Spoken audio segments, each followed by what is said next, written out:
Okay, good morning, guys. It is Saturday the 8th of August.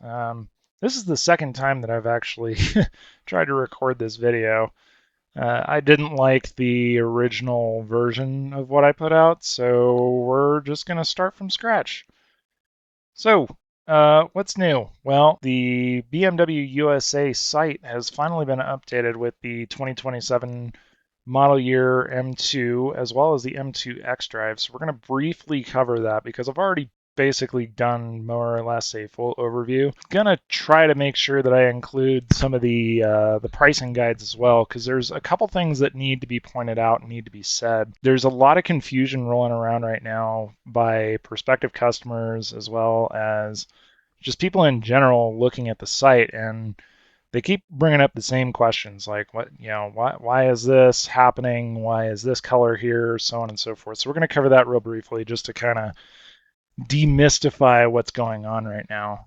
The too long didn't read version is that the M2 XDrive and I believe the M2 as well on the site, they're not reflecting the actual configurations properly that you can do with the car. I've got the pricing guide up as well as the website, so we're going to roll through this real quick, just kind of demystify what's going on.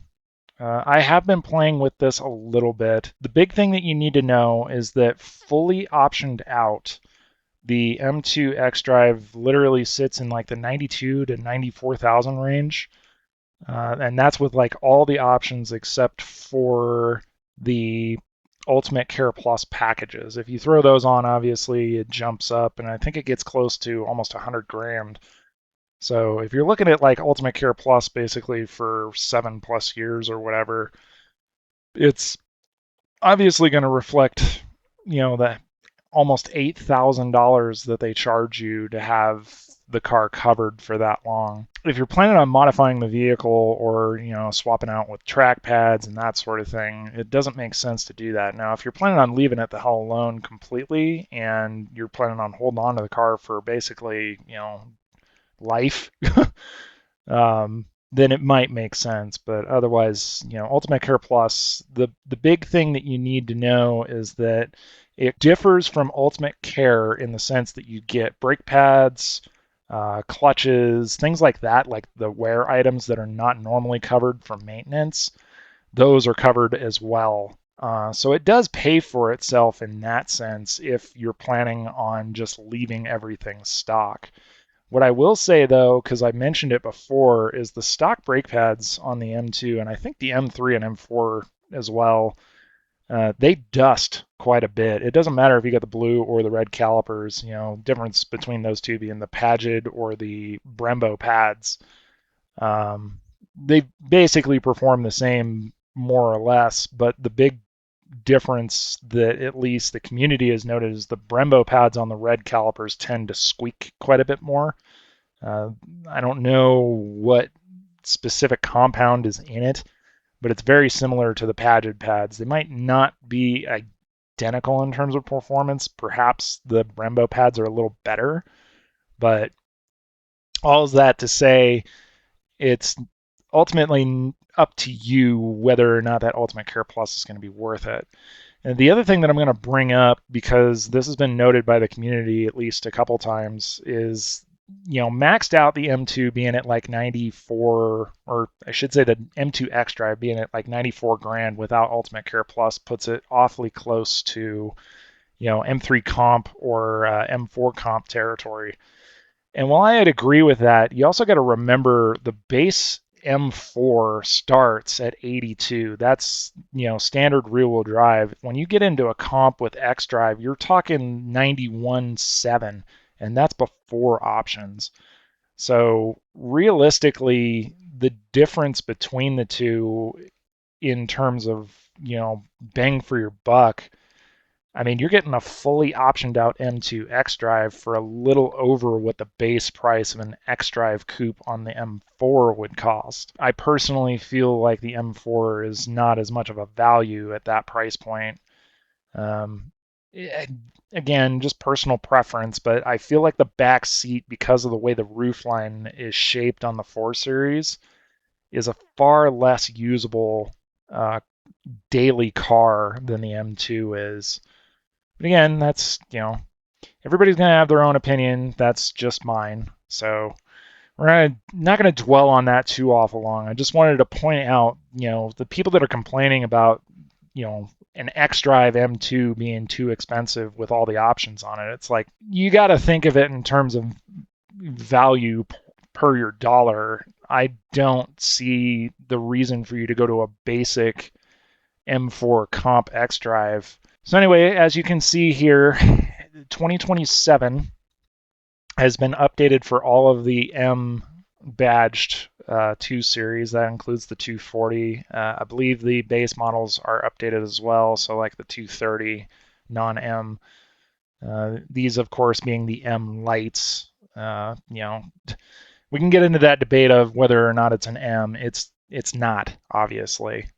That's this pure and simple fact. It doesn't matter that they put like all these extra numbers and everything and then threw an M badge in front of it. It's not an M. It's an M light. They basically just threw a couple M badges on it and said, here you go. Moving beyond that, we're going to jump into the M2 XDrive real quick. So again, starting price $73,600 according to this. If we look here at the pricing guide, $73,600 base USA port of entry. This is reflected on the pricing guide. Again, this was released towards the end of June, and it is effective as of August 1st, which reflects on the site. Go figure. Weird, right? So here's where things get interesting. When you get into the metallics, the one thing that's a little strange is the fact that the frozen colors are included in the metallic pricing guide.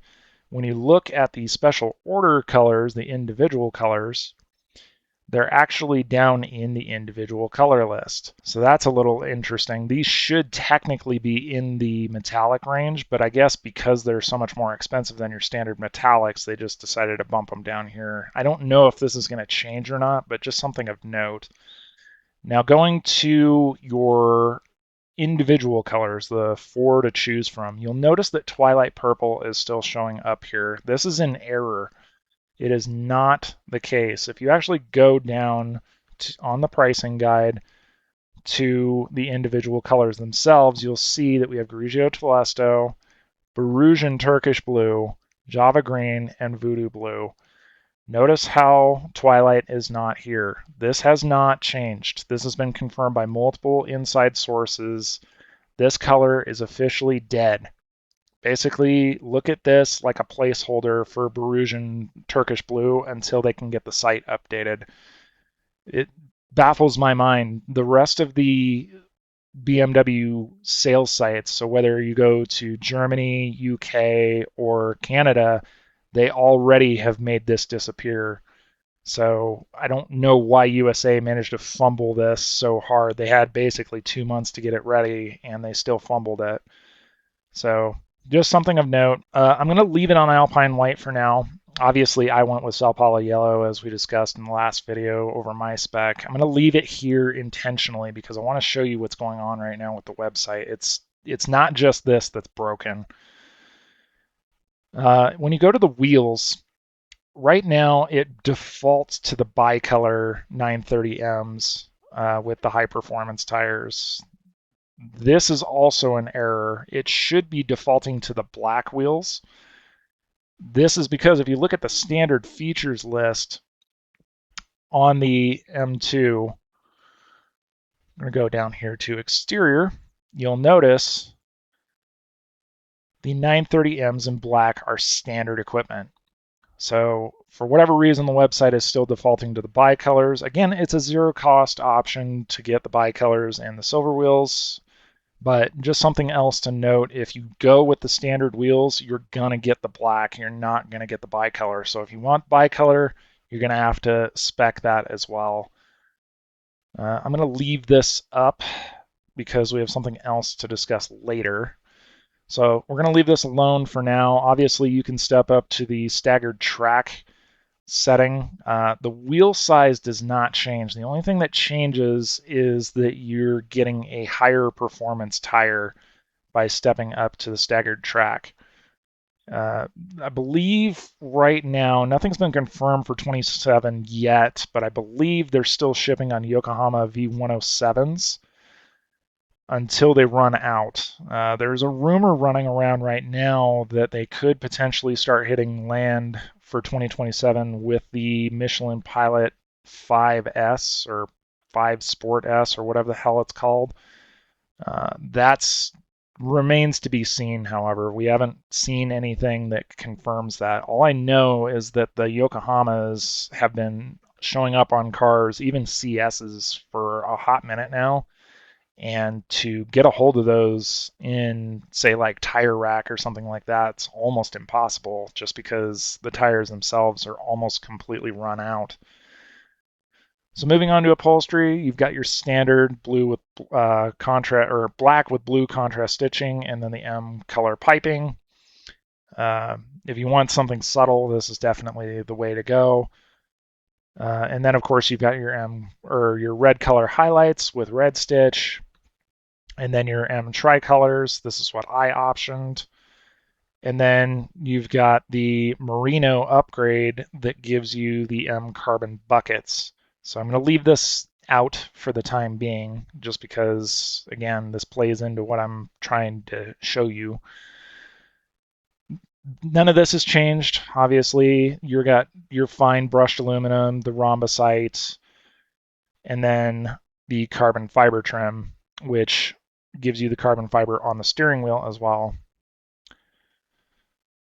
Moving on, so this is where 27's options changed. So obviously you'll see the carbon package, it's still here, but what you'll notice is that the lighting package is gone. This is not an error, this is not a a big deal, and the reason I say that is because if you go into the standard features list on the pricing guide, what you're going to notice, adaptive full LED lights.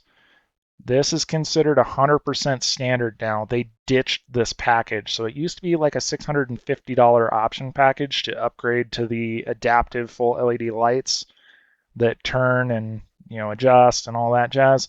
It is now 100% standard across the range for the M2. So if you're looking for it, don't be alarmed. That is 100% a included option now on the car. And then, of course, you got your carbon pack, which includes your M drivers package, the carbon roof, the carbon trim, and the M carbon buckets. We're not going to option this on intentionally, and here's why. So you got your shadow line lights, that just darkens the housings. You've got your heated steering wheel, your device charger, remote start, M Alcantara steering wheel, which requires the carbon fiber interior trim. I'll come back to this here in a minute because I actually want to touch on my experience with the Gen M tour that I did yesterday. Your M carbon buckets are a separate option here, which is basically doubled up from the interior option. And then you've got your parking assistant, distance control, heads-up display, which is now finally reflecting correctly, because if you look at the pricing guide, you'll see it is reflected here, 6U3 Live Cockpit Pro, including nav. That's your heads-up display. See? Same thing, just different nomenclature on the website. M carbon roof, M drivers package, M carbon brake with red calipers. Again, this is the Brembo pad with the red caliper. Otherwise, you'll get the standard blue caliper with the Paget pads if you do not option this. It's a zero cost option, thankfully. I believe in the past they actually upcharged you for this, but they have decided not to do that anymore, which is nice. So here's where things get interesting. As you can see, when you add the carbon roof, it's going to force you to have an individual color. This is not supposed to happen. You can spec the M carbon roof with any color on the range. There is no reason that it forces an individual color spec. Now, something else got pointed out to me here the other day that is a little frustrating. I don't really understand this at all, but it automatically defaults to the Grigio Telesto when you do that. You can still pick any of the individual colors and it'll leave that alone, but watch what happens when you go back to Alpine. See how it automatically deselects the carbon roof? I don't really understand what's going on here. There's some kind of coding issue that they did on their end. But you cannot get these two to separate right now on the website. This, again, is an error. You can spec this carbon roof option with any color in the range. Now, that said, if you did decide to go with an individual color, whether it's Grigio, Telesto, Java Green, Twilight, or Voodoo, that is definitely a forced option to get the carbon roof. You cannot get this car with the sunroof and an individual color. That is 100% correct. However, the opposite is also an issue here because, like I said, if you were to pick like Black Sapphire, for instance, you should be able to spec this with carbon. You can 100% do that. So for whatever reason, again, this is bugged on the website, just something to know when you're trying to spec your vehicle. So going back to options,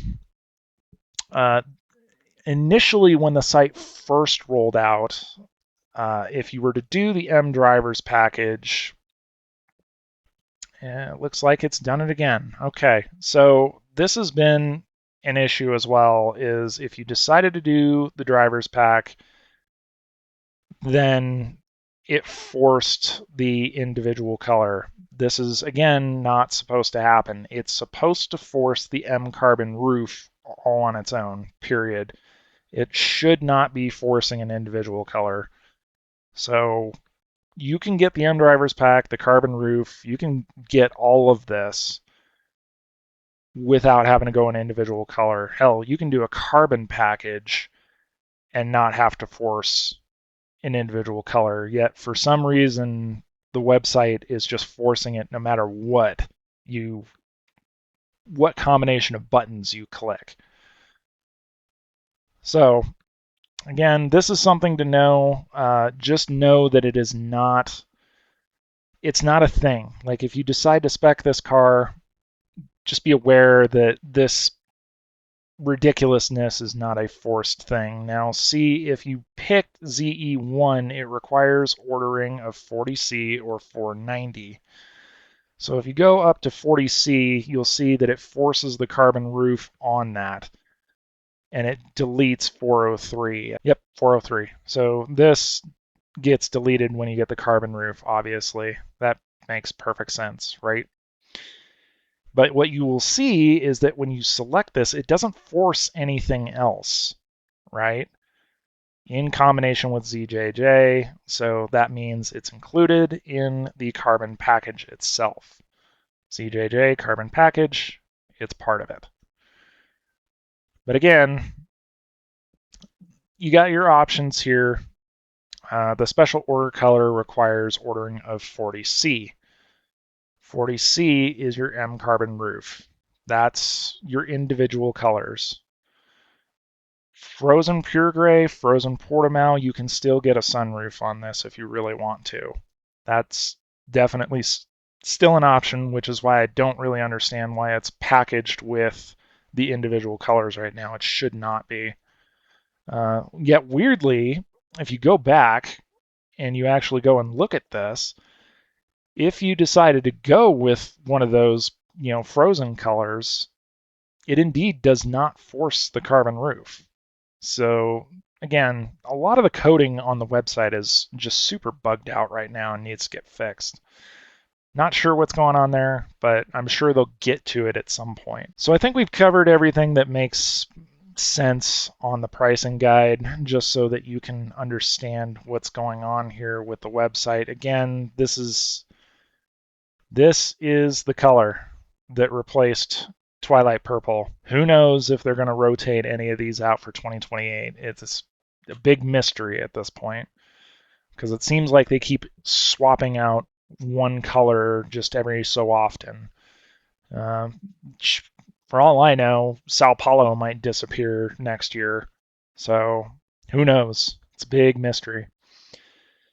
Your destination and handling charge is $13.50. That's nothing out of the ordinary or crazy. They did up that slightly. You'll also notice if you look at the standard list here, you can pause this video and actually look at all of it.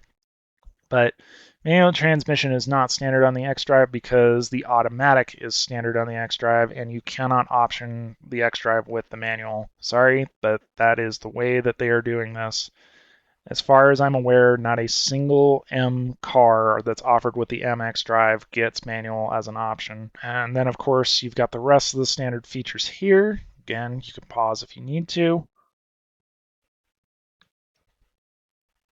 You'll notice that the track tires are in combination with the carbon pack, and that it requires the carbon pack if you go to the track tires. You cannot get the track tire set up without the carbon pack. So if you want the high performance tires, get ready, because this is not something that you're going to be able to avoid. You will have to get the carbon pack with the carbon seats, the carbon roof, the carbon interior trim, and the M drivers package. Again, I'm trying to pause here just so that you guys can see the entire listing. And this retail pricing guide, if you're curious to get the actual download, because this has not been changed since it's been released, I will say that it is posted up on the M2 side of Beamer Post. So if you go into Beamer Post, and then the G87 section, if you look in general, you'll actually find the pricing guide is listed in the threads. So you should be able to pull it up and actually look at this yourself. All right, so moving on from here, since we've basically covered this, and while I'm setting up here, what I'm going to do is I'm going to go ahead and show you fully spec'd out what this car looks like with all of the options attached to it. So again, this goes into the carbon buckets, carbon trim, carbon package, add,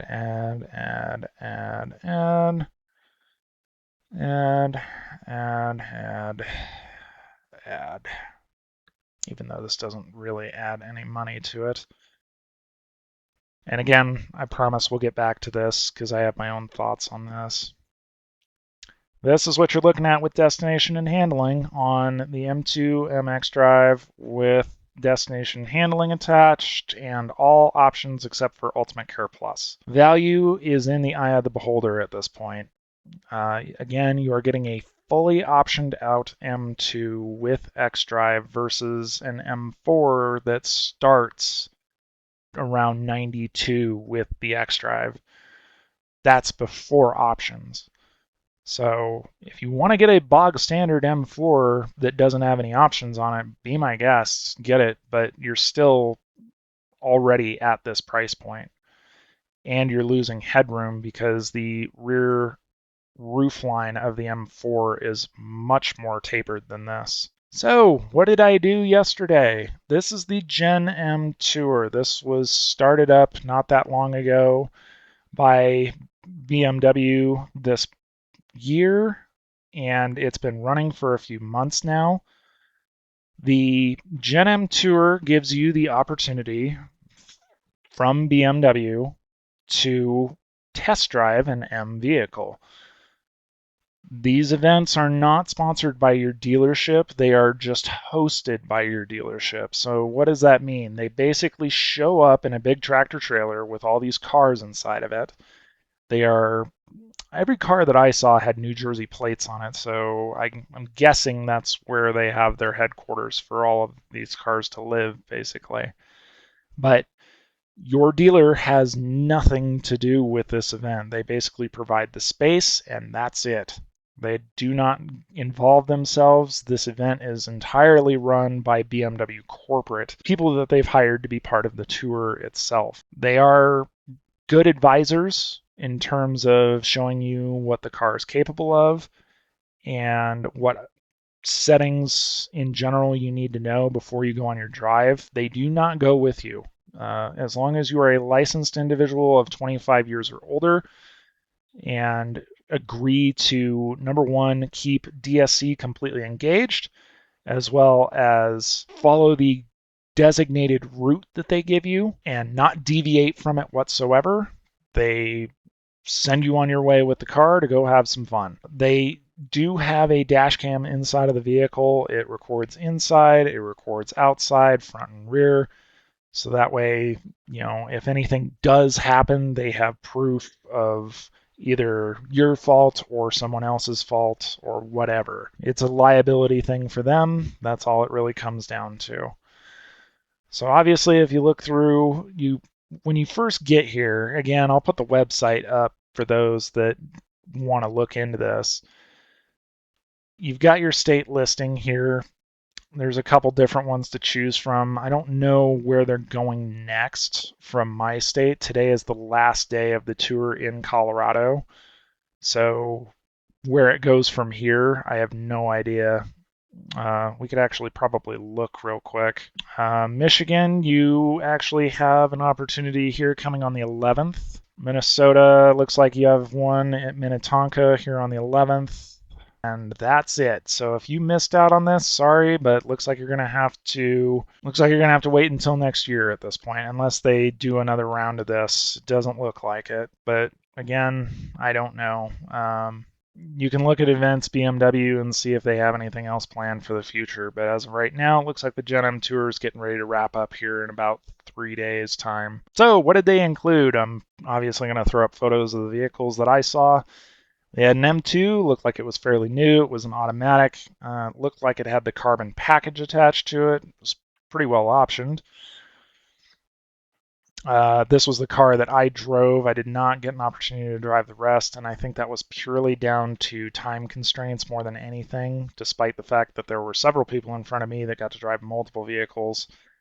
They do say in the frequently asked questions that they reserve the right to cut people short on opportunities simply based on time.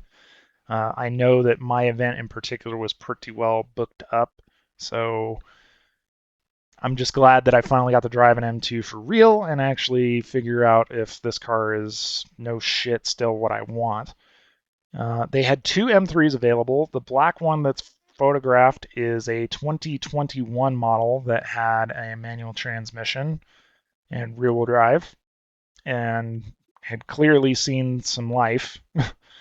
It was not fresh, let's put it that way. It looked like it had seen some miles.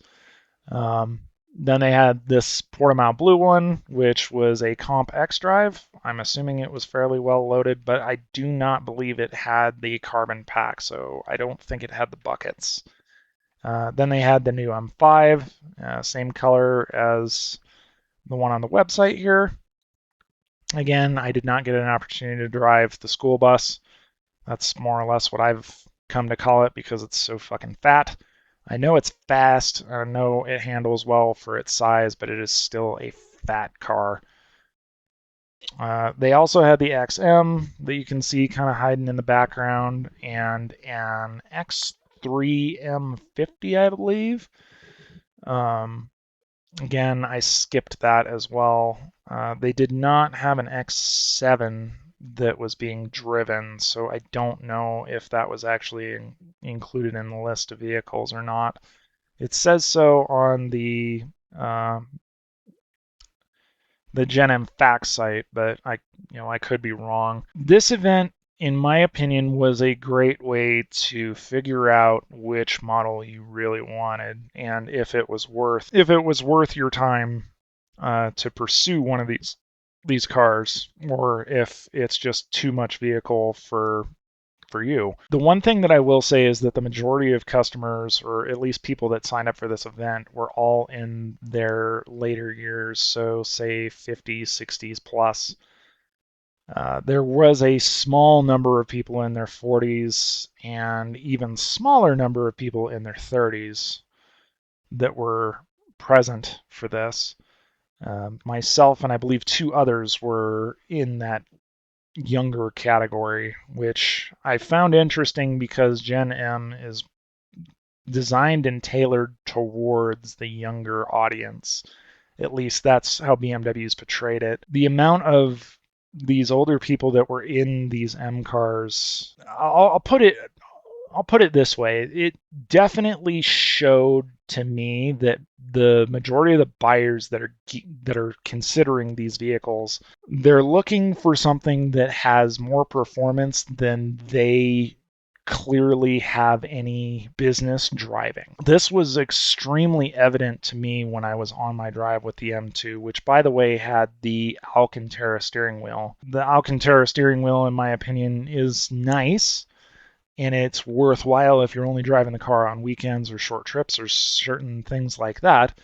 Beyond that, though, I can see it getting destroyed in daily use. I would stick with leather personally. I don't think it's enough of a bonus to have the Alcantara to option it, unless again you're only using it ever so often. And even then, I would consider wearing driving gloves, just not, to make sure I don't mess up the material, because I can't imagine it would be super awesome to get that reupholstered after it got matted down and disgusting. It was nice, it was grippy, and again, the car that I drove had the M carbon buckets, and this is where I come back to the majority of the people that were there in their older years. Watching them try to get in and out of the M2 with the buckets was a little humorous to me. Anybody that knows these buckets, they're already a pain in the ass to get in and out of, even if you're still pretty mobile.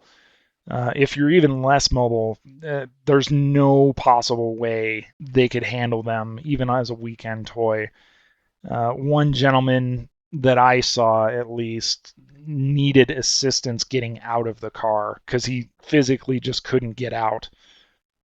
So that should give you kind of an indication of who we're dealing with here, that thinks, oh yeah, I'm gonna go buy a brand new M2 and option it to the moon. Again, I think part of the reason why we see so many of these cars pop up at the dealership with so few mileage, or such a small number of mileage and on the odometers. If you look across multiple different websites out there, out of the 351 dealers that are authorized resellers, there's a good majority of them that are very low mileage, and I think it's because people, they think they want all this performance and all these fun and crazy features, and then when they actually go to drive them, they realize that they've made a huge mistake and that they can't actually comfortably enjoy the car, so they just let them go and go find something else like an SUV. That was kind of my takeaway from at least the way the event was run. It seemed like there were a lot more people there that had no real business being in these cars. But I think what it did is it also opened up their eyes as to, okay, maybe I really shouldn't be looking at these vehicles. Maybe I should stick with something a little more basic. Just my take on it. I could be completely off base, but that's up for interpretation in my opinion. That, you either agree with me or you don't, or you think I'm full of shit. That's totally fine. if you disagree with me and think I'm an idiot, that's fine. I just personally, based on what I saw, it didn't make any sense to me why, a gentleman in his 70s would be trying to get in and out of a M2 with buckets. The other thing that I noticed is that a lot of these older drivers, especially when I was driving the M2 itself, they were babying the shit out of these cars. They basically were given the keys to go and just have fun. In this shorter route. I would say it was like maybe 10 or 15 minutes just based on traffic to complete the route that they had designated. It was basically just one big loop with some minor corners, so you could actually kind of experience the suspension a little bit. And they were just babying the shit out of these cars. I think they were more playing around with gadgets and interior toys than they were actually experiencing what really mattered, which was the performance aspect. There's enough of the base and M Lite models that have all the the techie gadgets and stuff in them that it doesn't make sense for you to just be playing around with a car like this for that. That's not what it's meant for. Now, as far as the M2 itself goes, I was extremely impressed. Again, this was a very limited experience, but it was enough that I got a better feel for the car itself. And I'll say that if the XDrive variant of this is even half as good as just the rear-wheel drive car is, oh my goodness, I have found the car for me. It is absolutely insane, the performance envelope of this thing, even on the street. I can only imagine just a few minor tweaks suspension-wise and tire-wise. It's going to be an absolute weapon on the track. The sheer grip that this car had, moving beyond just the performance aspect, of the power. The power delivery was just beautiful. It was very linear, total rocket ship, just slingshots you. But the handling aspect was just absolutely mind-blowing. Not a single squeal from any of the tires. And I had the windows down in Sport Plus, basically, or whatever their M2 configured settings were with DSC still engaged. I don't even think I got MDM to trip once. If I did, I almost didn't even perceive it happening in the background. It was just wild how flat the car was through the corner that I did take at speed. And I was not pushing it hard. I felt like I was giving it a little bit of a ringing, and it just had so much more to give. So well done, BMW. These newer generation M cars are just absolutely, they are insane value for money. I was so much more impressed in, my 10 or 15 minute drive with the M2 than I ever was with the C8 Z51 that I drove on track, a couple years ago. You can look back in my videos and actually see that. My complaints with the C8 in particular was just how much body roll the damn thing had. And the throttle tuning itself was so just on-off switch and not progressive at all. It was the most obnoxious mid-engine car I think I've ever driven in my life. And that's a real shame because I can tell that the C8's chassis is actually very capable. It's a very capable platform. Chevy's engineers basically neutered the shit out of the car, even in Z51 form, to make him safe for older gentlemen to drive on the street, and try to push hard without really getting into trouble.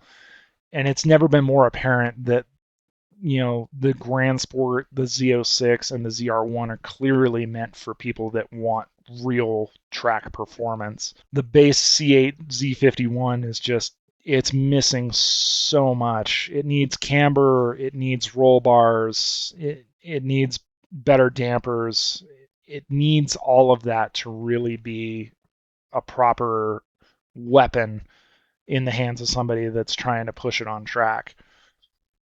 The M2, by contrast, again, given how limited my drive was, I can sense that perhaps the front end camber is a little more street focused, which is fine because it's mostly meant for street use, but it needs more front end camber to take advantage of the tires that are on it if you're really trying to rip it through the canyons or on track. I can sense that it's just dialed back conservatively on the camber. That said, though, the rest of the car itself is extremely capable. I was just blown away at how flat it was. Not punishing in ride at all, even on the bumpy city streets that I was on in the hardcore suspension setting. It was very compliant and stable. I was just super impressed with the entire driving experience. I don't think I've been in an M car in recent memory that I felt like the car itself didn't need hardly anything. I will say though that the exhaust is super quiet. I had the windows down, and even with the valves open, it's just too quiet in my opinion. It needs a little more throat, like a mid pipe or something like that to really bark. I know that they're doing that obviously for noise and European regulations and all that nonsense, but it definitely needs some help in the sound department. So that's more than likely going to be one of the first things that I do when mine comes in. To round all this off, as far as my build goes, I still haven't heard anything in terms of what's going on with my allocation or my build. And that's not completely surprising, but it also is a little obnoxious. So what's going on right now is allocations are just kind of trickling out. I believe if they haven't started already, it should be this week when San Luis Potosi gets started on M2 XDrive production. So 2027 M2s should start this upcoming week if they haven't started already. That said, allocations should also start trickling out to dealers a little more frequently now that they've got the first couple batches lined up in the production lineup. There's, again, like I mentioned before, 351 authorized dealers in the United States, and of those 351, I know of exactly 44 allocations that went out on the initial run. Now, what went out beyond that, I have no idea. My guess is they probably released another batch of at least 50 or 60. It's going to take a minute for allocations to actually reach all the dealerships, especially considering I've been hearing that some dealerships have been getting more than just one allocation for this particular trim, which is a little annoying considering you would think going one allocation per dealer and just rolling it out that way would make sense, but clearly there are some dealers that are performing better in terms of M sales than others. Perfect example of this is Champ managed to get one allocation, but weirdly, Winslow and downtown Denver, which are good M sales dealers in Colorado, haven't gotten a single one. I mean, I know this because I'm number one at downtown and still haven't gotten mine. And someone else that was at Winslow, who's number 2 in line, knows for a fact the guy ahead of him hasn't gotten his allocation. So who knows at this point what's going on in terms of allocation distribution.